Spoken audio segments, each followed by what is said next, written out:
all, I think it's really interesting when that they decided to make the American do the talk on sexuality. They probably feared that if she goes too far off the ledge, we'll just deport her and it really won't matter anyways, So they'll just send me back over the border. But yes, it's interesting when you get asked to do such a tough topic like this, because as I look around this room, I recognize that there's many of us where this isn't necessarily a philosophical question.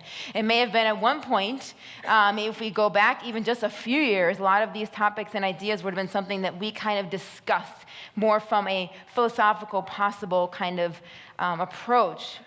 But I know a lot of us now know people, have family who struggle with sexuality, struggle with gender. And so what I want to do today is see if there's some way I can make some sense of how we can look at the human rights of what we believe that people should have, but then also look at how do we deal with them with sexuality and gender. And before I start, I just want to say one quick thing. I don't know how many social media gurus or, really happy-go-lucky people I have in here, but my PR person is sitting in the back of the room, and she's a good friend of mine, and so I need to keep her happy. So if any of you are on Twitter and like being on Twitter and want to follow me on Twitter, by the way, there's my Twitter handle, okay? And the more of you that follow me, the happier she will be. So if you don't have Twitter, just get on, because she won't know the difference, okay? So you can feel free to and you'll see that I tweet about all kind of really cool things like cute kids and dogs. But anyways, all that to say, let's see what we can do with this topic of sexuality. When we think of sexuality, we think of human rights, we think of freedom, we think of human rights as things that we owe to certain people or rights that we protect people from, okay? But I think when it comes to sexuality, we need to look at it slightly different and think of human rights as also, in addition to those other points, as ways in which we can protect people from themselves. Okay? Do we have a right to help protect you from yourself? So, for example, if I see someone who is a cutter cutting their wrist, do I just say, oh, it's your right to do whatever you want? Or do I actually say, because you're a human and you're valuable, perhaps I think it's also good for you to know the human right of what is good for you and what's best for you. And if nobody tells you, how do you know? And so this is the kind of approach that I want to take with this topic today. So 3 very specific questions that I want to look at when it comes to this idea of whose right is it anyways in regards to sexuality and gender is, number 1, is it right to do what I want with my body? Is it my right to do what I want with my body? The second thing I'm going to look at is it my right to be who I want to be? Is it my right to be who I want to be? And thirdly, is it my right to love? Our culture has a variety of responses to this, but I think they can also help us in our answers. So I want to begin looking at this idea of, am I free to do what I want with my own body? And I figured I would actually go to Vanity Fair and see what Vanity Fair has to offer us. And a very interesting article that Vanity Fair wrote, it was titled Tinder and the Dawn of the Dating Apocalypse. They wrote this article in September of 2015 about the popular dating app Tinder. I don't know how many of you are familiar with Tinder. I won't ask how many of you have been on Tinder. There's certain things that is your human right to not have to tell me, okay? But it was a very interesting article because even look at what the subtitle is. As romance gets swiped from the screen, some 20-somethings aren't liking what they see. Now, I don't know how much you know about Vanity Fair. Vanity Fair describes themselves as a cultural filter that sparks the global conversation about people and ideas that matter most. Every month, the magazine commissions the best writers and photographers to explain the pressing issues of the day and take the pulse of the culture. Basically, its content can be quite crude.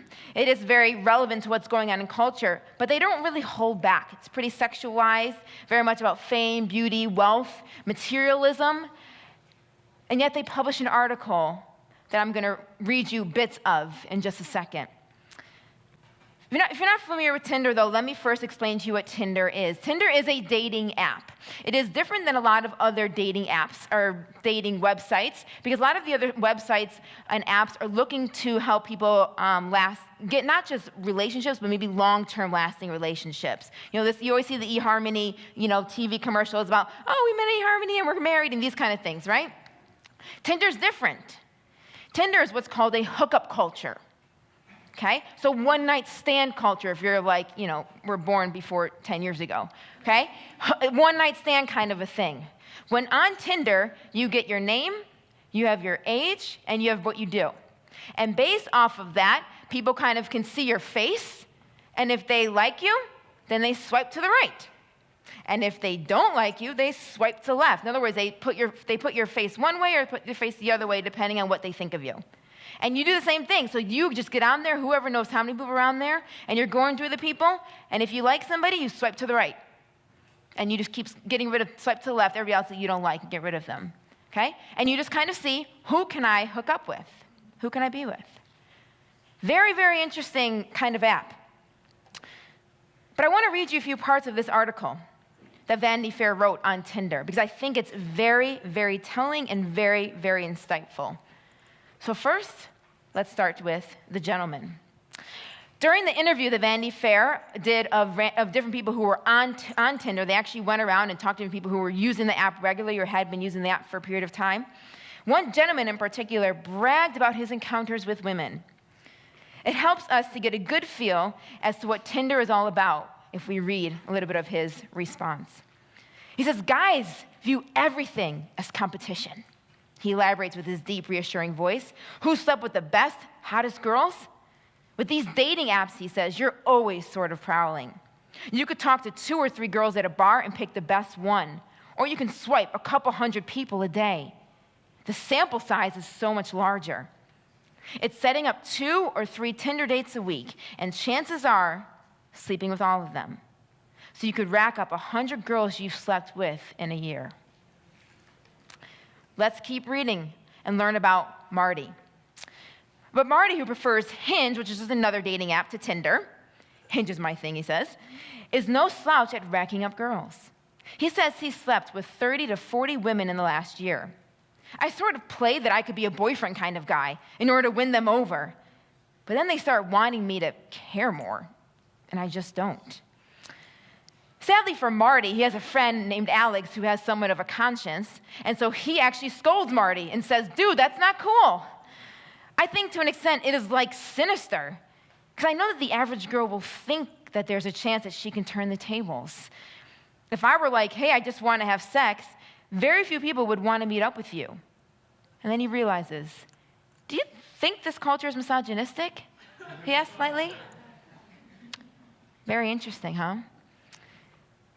But let's listen to what some of the ladies say. By the way, if you want to read this article, you could just Google Vanity Fair and Tinder, and it probably would all come up. I will warn you, the article is very explicit. It does not hold back. There's no censored things, little asterisks and @ signs. When Vanity Fair puts everything out there. So I will warn you on that. It is not necessarily an easy article to read, but it does give you a good perspective as to the culture, the Tinder kind of culture. But let's look and see what some of the women have to say. Seems like the girls don't have any control over the situation, and it should not be like that at all, Fallon says. It's a contest to see who cares less, and guys win a lot of caring less, Amanda says. Sex should stem from emotional intimacy, and it's the opposite with us right now. And I think it really is kind of destroying females' self-images, says Fallon. It's body first, personality second, says Stephanie. Honestly, I feel like the body doesn't even matter to the guys as long as you're willing, says Reese. It's that bad. But if you say any of this out loud, it's like you're weak. You're not independent. You somehow missed the whole memo about third wave feminism, says Amanda. Keep in mind, these are girls who are on Tinder. Even with this mindset and even with this attitude, they still participate in the app that is making them feel this way. It's striking, right, to read that. The men brag. If you read other parts of the article, they brag about, hey, I met 4 women. It only cost me $80 and, and a drink here and there, and I got to sleep with all 4 of them. $80 to sleep with 4 women. That's not that bad. But this culture has to be redeeming in some way, right? There's got to be some reason why people are on Tinder? Maybe this idea that it encourages total freedom to do what you want with your own body, like that's got to be a good reason, right? I can be free to do whatever I want. It's my right to be free. That's got to be one of the reasons why people are on here, right? Or maybe they're on here because it gives you more dating experience or makes you a better person in some way. Maybe you will actually be an anomaly and find Mr. or Mrs. Right. Maybe. I mean, it is a dating app after all, right? I've gotten numbers on Tinder just by sending emojis, says John, without actually having a conversation via emojis. He holds up his phone with its cracked screen to show a Tinder conversation between him and a young woman who provided her number after he offered a series of emojis, including the ones for pizza and beer. Now, was that the kind of woman I potentially want to marry? He asked, smiling. Probably not. Are we free to do what we want with our own body? Technically, yes. But do we really want to? Is this really a freedom that we really actually want to carry out and live on a day-to-day basis? What are you actually free for? This has come up several times during this conference. It's one thing to be free, but what are you free for? What are you free to do? Yes, you can say you're free from sexual restriction, but for what? To be free to be talked about like that? To be free to be considered and viewed and respected like that? When someone says, actually, it isn't your right to be free with your own body, it isn't because they're saying, I want to come down on you. It's because I want to protect you. Because this is what people are thinking of you. This is what people are saying about you. Does God care about what you do with your body? Absolutely. But not because he doesn't want you to have freedom, but because he doesn't want anyone to have freedom over you. To rob you, take from you the parts of you that are valuable, that are beautiful, that are virtuous. And at the end of the day, according to somebody like John, the parts of you that are actually attractive. Because even he wouldn't marry a girl like that. God wants you to experience freedom with strings attached. Why? Because true freedom only exists within a system of boundaries. I can't say I'm completely free, I can do what I want, because that means I can go over to your house and I can take what I want out of your house. And I can go over to somebody else's house, take what I want out of their house. But what happens when I do that? I've then infringed upon your freedom. True freedom doesn't mean the freedom to do anything, because that means my anything can hinder what you want to do. True freedom has to be within a framework of boundaries. That's why we have laws. So we're not free to do whatever we want. And the boundaries around sexual activity, meaning only in marriage between a man and a woman, has its intent in part because when that's not followed, we see the very issues and problems that this article has discovered. A use you and lose you mindset. A desire for a connection that will never be satisfied, a struggle with self-image, feeling devalued or feeling like a piece of property to be used, tossed away, and swiped to the left. But don't just take my word for it. Don't just think, hey, Alicia, that's cute and all, but you have that little opinion. But there's actually other people who would agree with me. And they would also say that it's actually not a good thing to be completely sexually free. David Buss, who is a psychology professor at the University of Texas at Austin, seems to describe complete sexual freedom as anything but a blessing. He says it's a very abundance of options provided by online dating, which may be making men less inclined to treat any particular woman as a priority. According to David Buss, a professor of psychology at the University of Texas at Austin, who specializes in the evolution of human sexuality. Apps like Tinder and OkCupid give people the impression that there are thousands or millions of potential mates out there, Buss says. One dimension of this is the impact it has on men's psychology. When there is a surplus of women, or a perceived surplus of women, the whole mating system tends to shift towards short-term dating. Marriages become unstable, divorces increase. Men don't have to commit, so they pursue a short-term mating strategy. Men are making that shift, and women are forced to go along with it in order to mate at all. Please don't misunderstand me. I'm not speaking against online dating. That's not what this is about. Okay? What he's saying is certain apps like this Tinder, OkCupid, these kind of things present that, look, there's 3 million women on here. So you have no issue just tossing one aside. But guys, because now you're down at 2,999,999. There's more. And if you don't like the first 100,000, you still have plenty more to choose from. In other words, it's not, oh, look at this precious person. It's like, let's just keep going. Let's just keep going. And it changes the way in which we are able to experience love. Because it seems that society tells us you need to experience love through sex. And Tinder has shown us you can experience sex without love. It's almost the opposite even of what society is trying to communicate, and it brings damage. For a woman, a man who can no longer be seen as a jewel, but just as another one of the options. So are you free to do what you want with your own body? Absolutely. But I don't think we always want to. And I think that we need to think through some of these things when it comes to what we think as a human right. Well, if it seems problematic for us to be free to do whatever we want with our own body, can we at least be free to be who we want? Well, I wanted to play a little game with you, a little Who Am I game. I want you to read this slide, and I'll read it with you. And I want you to tell me who you think I'm talking about, okay? What context, what this triggers in your mind, this kind of a thing. My parents, how I was born, does not define who I am. But once I actually came out as this, is who I am and owned it, I haven't gone back. When asked about how they felt growing up, it also felt oppressive because I had to constantly mask and subordinate and repress parts of myself in order to kind of survive socially. Our society still believes that blank is biological and that blank is not a social construct. What kind of person do you think I'm speaking about here? You can just give me an answer. I hear transgender. Anybody else? Give her the money. Absolutely. These are the words. It does sound like a transgendered person, but these are actually the words of Rachel Dolezal. Okay? I don't know if any of you remember Rachel Dolezal. She is still alive. I don't mean to refer to her in the past. But in just a short time ago, a couple years ago, she was exposed, I guess if you can say.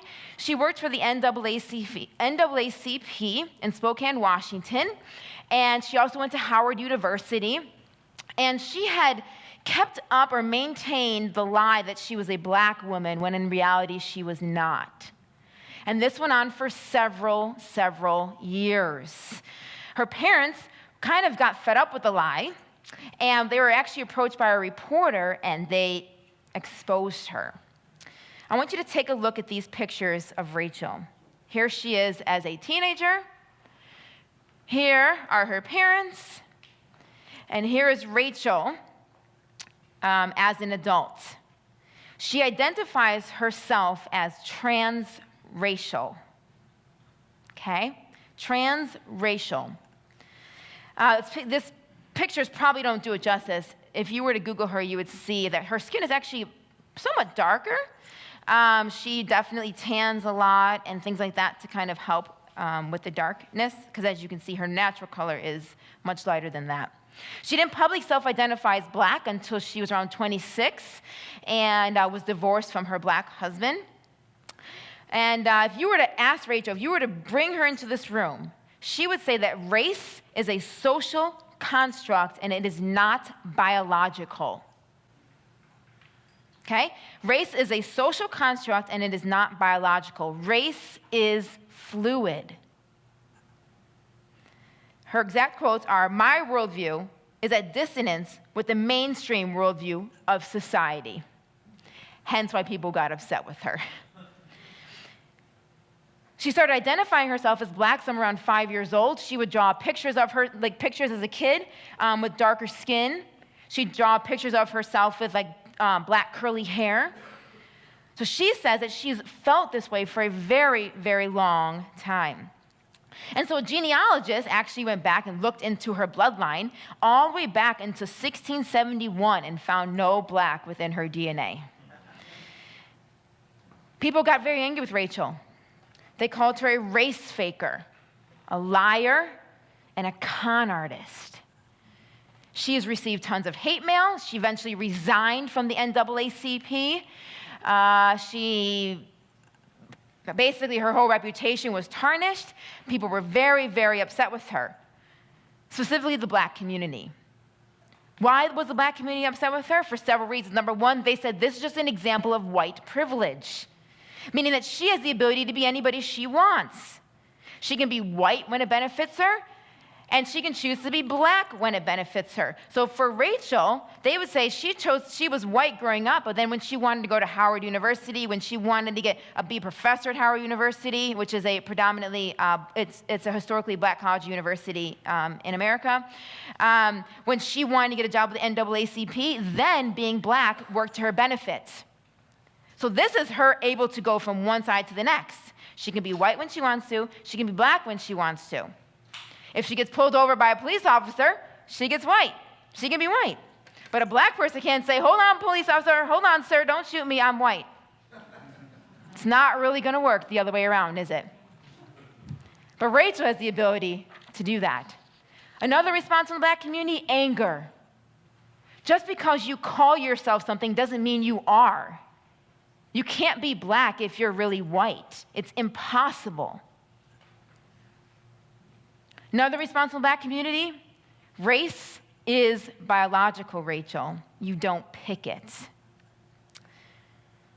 There's more to a black person than just their skin color. They have experiences, they have stories, they have day-to-day lives that are different. It isn't just about a skin color. Now, why do I use Rachel's story? I think you've already figured that out. Because to me, when this all went down a couple years ago, and Twitter blew up. They were just critiquing and criticizing and coming down on her. And I just sat there and I thought, this is so funny. Because we're in a society right now that says you can be however you feel. She feels black. She is not trying to play a game here. Yes, she could have been more honest. Yes, she could have told people certain things. There's this time when she is asked, she's a black man sitting next to her, and she's asked by somebody, is this your father? And she says, yes, this is my dad. So people are like, you lied about this. She goes, no, he really is my dad. That's what I call him. He's like a dad to me. That's what I call him. No, he's not my biological dad, but he's my dad. Right? So she could have been more honest about stuff like that. This is someone I refer to as my dad. But the reality is that she genuinely believes this is true. She feels black, and her feelings, not her biology, direct her behavior. She wants race to be fluid, just like the fluidity of gender to be an actuality. No absolutes, no certainties, no reality. And like a transgender person, she doesn't feel like she has the choice to be black or white. Why? Because she was born with the feelings that tell her to be black. She didn't choose those feelings. She was born with those feelings. She was born that way. So she can't choose to be anything other than the fact that her feelings tell her she is black. No one chooses their feelings. Your feelings are who you are. But are they? Are your feelings really who you are? If I was to bring a young anorexic woman up here who weighed wrong country, but 80 pounds. I don't know how that translates here, smaller than me. How about that? Okay? Much smaller than me. And so she's seriously underweight, and she says to me, hey, I feel really fat. I feel really overweight. Do we say, okay, well, then you are? Or do we say, no, actually, you're on the brink of death because you have not eaten. And so I understand that you feel fat, but the reality is that you're very, very skinny. Your feelings are not in collaboration with reality. So do we change the feelings? Or do we conform to the feelings? Do we listen to the feelings? Or do we conform to reality? Now, there are some people who have given Rachel a hard time. And they say it's actually different than being transgendered, than the transgender parallel. Because Rachel lied, and transgender people don't lie about the fact that, in other words, sorry, that's not exactly the right way to say it. They would say that the transgender people aren't lying in order to get promoted or get a better job. So they're not saying, as a woman, if I say I am a man, I'm not saying that to get a better job. Whereas Rachel was doing that. So that they would say there's actually an issue. There's a difference between her and them. That may be true in the sense of, yes, she was sneaky like I talked about, but the reality is that she actually still does feel it. It is very much a reality for her. So all this takes us back to our questions. Am I free to be who I want to be? Am I free to define me? Is it my right? But I actually think that's the wrong question to ask, friends. I think the right question is, can you be someone else? Many of you may be familiar with Johns Hopkins University. They are a medical hospital and university in D.C. area, Washington, D.C., and they decided in 1979 that they would no longer perform transgender surgeries.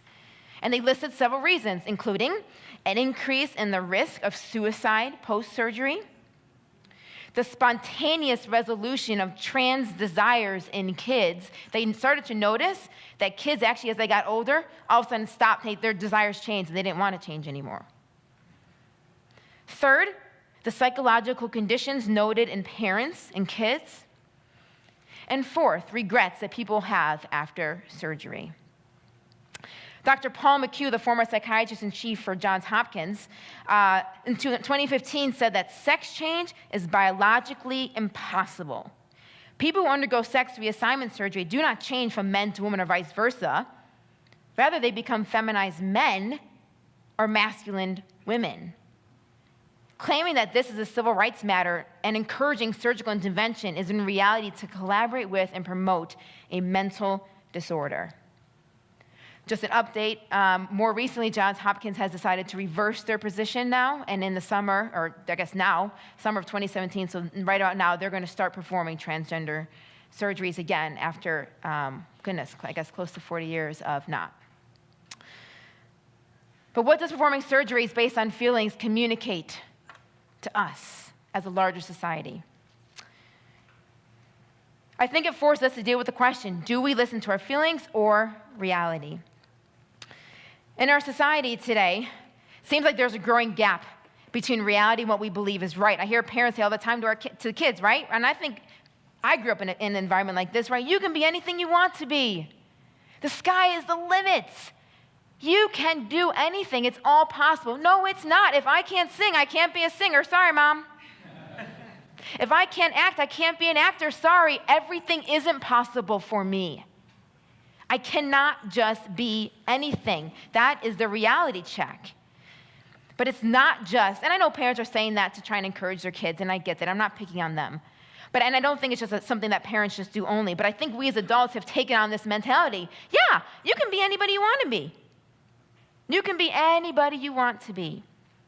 And so we want people to accept who we want to be and not who we are.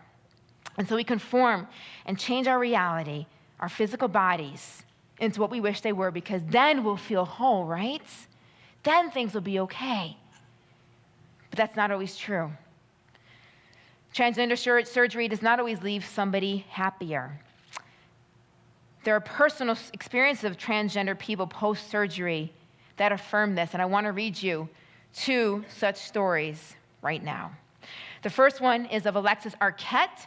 She comes from the famous family of actors, including David Arquette and Patricia Arquette. Alexis was born Robert into a famous acting family with popular siblings Patricia and David. In 2004, at the age of 35, Robert began physically transitioning to Alexis. However, the transition didn't bring her the comfort, peace of mind, nor that special love that she expected to find. And so in 2013, amid increasing health complications, Alexis began her transition back to a man. One of her closest friends said that putting on a dress doesn't biologically change anything. She said this to one of her closest friends. She said, putting on a dress doesn't biologically change anything, nor does a sex change. She said that sex reassignment is physically impossible. All you can do is adopt these superficial characteristics, but the biology will never change. And that realization, her close friend suspects, was the likely source of her deep wells of emotional torment. She actually died from an AIDS-related liver infection in 2016 as a man, because she had begun her transition back to a man. This next person is Chelsea Attenley. Chelsea is a transsexual in the UK who had a 10,000-pound sex change on the NHS medical system to become a woman. And she now wanted to, after she became a woman, she now decided, actually, don't think this is what I want anymore. And so she actually said, I want to become a man again. And so she went back to, I guess the doctor, NHS, and the surgery was going to cost 14,000 pounds to go back again. Once again, would be on NHS. She said she struggled with her identity while growing up in Chesterfield, Derbyshire, and she would dress up in women's clothes. But now, 7 years after surgery, she wants to go back. She said, I've always longed to be a woman, but no amount of surgery can give me an actual female body, and I feel like I'm living a lie. It's exhausting putting on makeup and wearing heels all the time. Okay, I'll agree with her there. Okay, she got a point there. Even then, I don't feel I look like a proper woman. I suffered from depression and anxiety as a result of the hormones. And I've realized it would be easier to stop fighting the way I look naturally and accept that I was born a man physically. When asked why she wants to go back to being a man, she says, I thought the surgery would make me feel complete, but it didn't. I knew deep down that even though I had had the surgery, I still had been born a man, but I tried my best to block out my feelings. I know I need these changes to make me happy, and no one should deny me that. Notice the similarity between their two stories. Alexis, I didn't receive comfort, peace of mind, nor that special love. Chelsea, I suffered from depression and anxiety. I thought the surgery would make me feel complete, but it didn't. Alexis, when she had her reality check, no surgery can really change anything. Sex reassignment is physically impossible. Chelsea, no amount of surgery can give me an actual female body. I feel like I am living a lie. Notice the reality check moment in each of their lives. Altering your physical to match your feelings doesn't always bring internal unity. This internal, bifurcation, this internal wrestling that we have, that we are two people, an emotional person and a physical person. Something that we need to fix because it's harmful and we are convinced that we need to change it. But the reality is you can never be me. In other words, you can never be somebody else. I think probably my largest struggle with the transgender movement is the fact when you look at somebody like Caitlyn that we had on the previous slide, Bruce Jenner is now Caitlyn Jenner, is essentially what this movement has done for somebody like Bruce Jenner who's become a woman. What did he do to become a woman? He grew long hair. He grew his chest size. He's got a beautiful little dress on now. Makeup, heels. In other words, what he is saying to me is, Alicia, this is all you are. Your long hair, your makeup, your heels, your chest size. That's what you are. Because that's all I had to do to become you. Have we not gone back in time now? What are we doing? We've told people that you are just physical objects. There's nothing else more to me than that. I actually find that offensive. Because I see myself as more than that. And I think the same thing goes in reverse. What are you communicating to people when you say, if I just make these changes, I am now you? What would it take for me to become any one of you? I could put on your clothes. I could make my hair like yours. I could talk like you. But does that actually mean I'm you? You've had experiences. You have different emotions. You have different psychological things. Secondly, if feeling is truth, then why even bother with surgery? Why even bother changing? If you already feel that you're a woman, then you are, right? According to your own logic. You don't need to even do any surgery. Your feelings are truth. The biblical idea of people being created male and female is not meant to be oppressive. It's meant to help us to know which part of our body to listen to, the emotional or the physical. And perhaps we should consider rejecting this idea of sameness that our culture is trying to create. Because it's this idea of differences. It's this idea of differences, that differences should be eliminated, and sameness or oneness is now what we should all strive for. But what happened in Genesis 2 when God decides to create a helper for Adam? Why didn't he just create another man? Why wasn't an animal good? An animal is way too different than him. So he creates Eve. Why? She's similar to him, but she's also different than him. So there's a similarity, but there's also a difference. And we want the differences. Differences were intentional. You are okay when you are different. It's not wrong to be different. It's not a mistake. How many of you remember the really popular book, Men Are From Mars, Women Are From Venus, the New York Times bestseller by John Gray? Right? This funny book about relationships that helps us to understand the way that the person of the opposite sex thinks and experiences emotions and feelings, all this kind of stuff. Because they really are from two different planets, as it jokingly says. Well, Lauren Gray is the daughter of the author John Gray.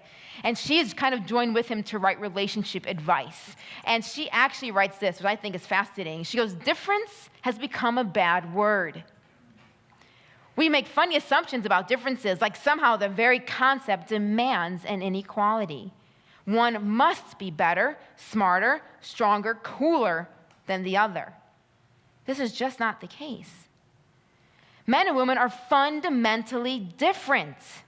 From our brains to our hormones to our basic love needs to our communication styles, we are different. Let's celebrate that. When you learn how to accept, honor, and find compassion for your differences, you create more peace, equality, mutual respect, and profound love in all your relationships. In other words, the way to become one in a relationship is to accept and learn about our differences, not seek to make each other identical. Our diversity makes us one. I do not have the right to be who I want to be. None of us do. None of us have the right to be what we want to be. I can't be a doctor if I can't pass the boards. I can't be a lawyer if I can't pass the bar. I don't have the right to the impossible. And standing up, I declare that I have a right to go to the moon. It doesn't change anything. If it's impossible, it's impossible. And I don't think it's fair for us to allow people to continue to live thinking that they're somebody different than who they are when they're not. It's not beneficial for them. And it's not loving to let them continue in that way. And I think it's good news, right? I like the differences that being female gives me.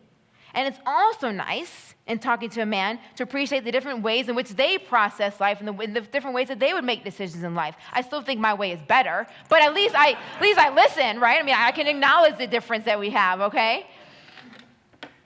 But this leaves us then with one final question. We looked at, am I free to do what I want with my own body? Am I free to be who I want? But do I actually have the right then to love? Do I have the right to love? I guess that answer depends on how you perceive romantic love. It can't be the human right of marrying whoever you want because we always have restrictions on marriage, right? We actually don't think adultery is a good thing still in society for the most part. We actually think that there are boundaries even within romantic love. Nor is sexual freedom that something that everybody really wants to have. Perhaps the human right, then, that you're entitled to is the very thing that you're being offered. The right to know how to love. In other words, the right to have access to the answers or social framework that tells you how you can best love in this world.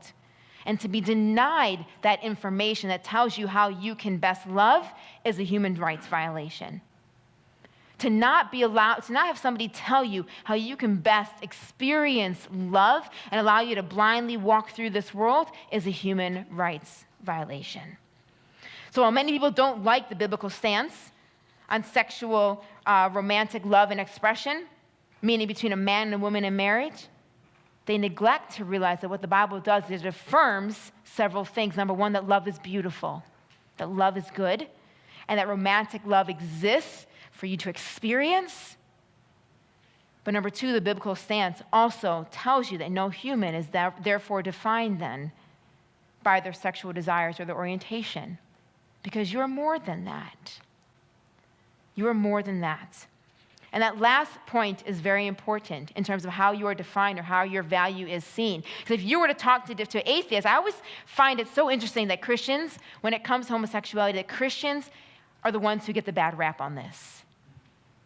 I find it fascinating. And I even had a dialogue last night with an atheist last night. And even it was raised even in the dialogue last night about homosexuality and the Christian stance. Because actually I think Christianity has the best answer. In Islam, it is absolutely not okay. And you can be killed for it. The Taliban was pushing brick walls on people if they were caught in homosexual acts. Just a few years ago in Iran, two teenage boys were caught in a homosexual act and they were publicly hanged. Well, what does atheism say, right? Atheism says there's nothing wrong with homosexuality, right? No, it doesn't.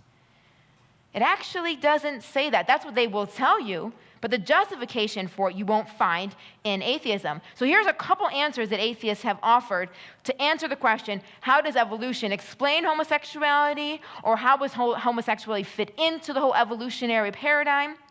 So here's a couple answers that people offer. Well, homosexual people, because they can't have their own kids, can actually look after their nieces and nephews. So essentially, homosexuals are beneficial for our society because they're free babysitters. What? So they enable heterosexual people then to go off and do work or do things like that. Well, the problem is that homosexuals are starting to have kids now. So now what's their value? If their value was free babysitters, now they can't do that. What's their value now? Another person says that a gene that causes homosexuality, when passed on to a heterosexual female, can cause her to be more attracted to heterosexual men. So in other words, the homosexual gene passed on in a female helps her then to want to find a mate. And it may increase her desire to find a mate. So maybe the homosexual gene then is therefore helpful in that way, and therefore homosexuals are beneficial because they help heterosexuals mate better. Okay? Another person, I said, well, maybe one day we'll find out. We'll discover a gay gene and we'll find out that those that possess this gene are phenomenal at music, or they're really, really good at investigation. So what essentially they're saying is, maybe one day if we find out about a gay gene, we will be able to say your worth and your value is based on what you can do for me. Because you can play music so I can appreciate it. You can be a great doctor and you can help me. But one day will come up. In other words, they're struggling for answers. Because if you go back in time 150 years, before we have all this technology and all of this fertility and all these different options, what was the role then of somebody who couldn't help further along the species? Right? Survival of the fittest would say that they shouldn't be around. What is their evolutionary benefit to us if they cannot help our species to survive?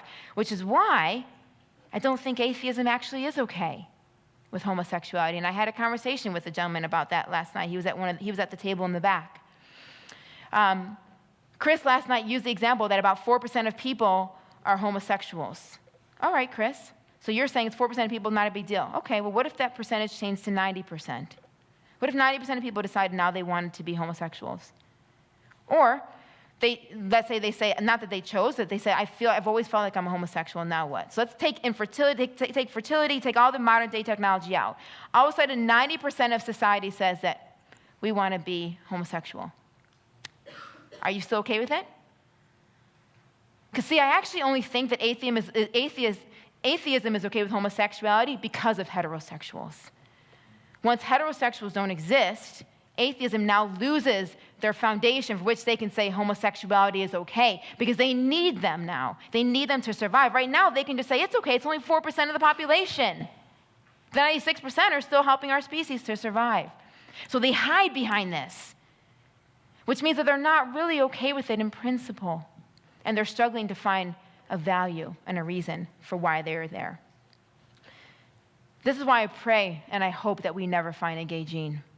I really, really do. Because I think what will happen, as we talked about this morning, how many people who are Down syndrome, which is true, are aborted. What do you think is going to happen now to people who find out, oh, my child has a gay gene? Oh, okay. Or actually, we've got too many homosexuals now in the world. We need to eliminate them. We need to reduce the number. Oh, okay. And abortion continues on its merry way. I hope we never find a gay gene. I think it would be absolutely devastating. Whereas the Christian response to this would be, you absolutely positively have a value. Not because one day you might become a great doctor, not because you're a great babysitter, but because you are a human being who is valuable. Because your value is never determined based off of what you can do for somebody else. Your value is determined based off the fact of who made you. And Logan talked about that. Whose name is on you determines your value. And going back to the questions raised at the beginning, does God care about what I do with my body? Does God care about who I want to be? Does God want me to be loved and want me to love and be loved? Absolutely. He cares about these things because he's for our value and worth as humans. He's for us experiencing relational commitment. He's for us being treated properly. And he's for ensuring that we actually experience love. God cares about love because he is love itself.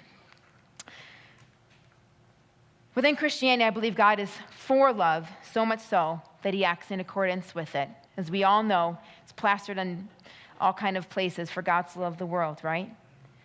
He wants you to be loved in the right way, and he doesn't want you to settle for anything less than the best. But it does mean this, that although you may not fully understand his will and his desire, it does mean that you can trust him.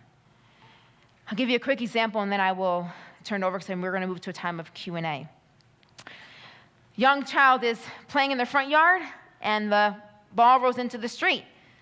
Take a quick glance up, no cars, good. They run right into the street to get their ball, right? Mom screams from the upstairs window, no, don't run into the street. Child's like, Mom, calm down. I've looked, there's no cars there. My ball's in the middle of the street. Why are you freaking out? I'm not blind. I know what I'm doing. I can see, Mom. And the mom, who's from the upstairs looking down, can see the car that the child can't see. And she says to the child, yes, you can see, but you can't see what I can see. You don't see what I see. I know you think you've got it figured out. I know you, to the best of your ability, you have made the best judgment you can out of the information that you have in front of you. But I have even more. You're looking at life through that paper towel tube, and you're not seeing the rest of the room. When I've talked to people who have struggled with same-sex relationships, and they are Christians and they no longer participate in that behavior, they don't tell me that the reason why they no longer participate is because somehow the desires are gone. No, they don't tell me that. What they say is that they came to recognize that the God of the Bible actually is true. And therefore, they can trust him in what he says about this. And if he is real, and if he is morally good, then we can. But this is why it's hard for a non-believing world to understand. Because they don't know him. And so they continue to live that life out that paper towel tube, and they continue to run in the street after that ball. Change of behavior comes after encountering God, not before. God tells us how to love, doesn't withhold love, tells us how to sort through our feelings and our physical bodies, not because he's mean, not because he's a dictator, not because he hates us, but because love surely is complicated. And it's out of that love for us that he tells us how to experience love. Thank you all.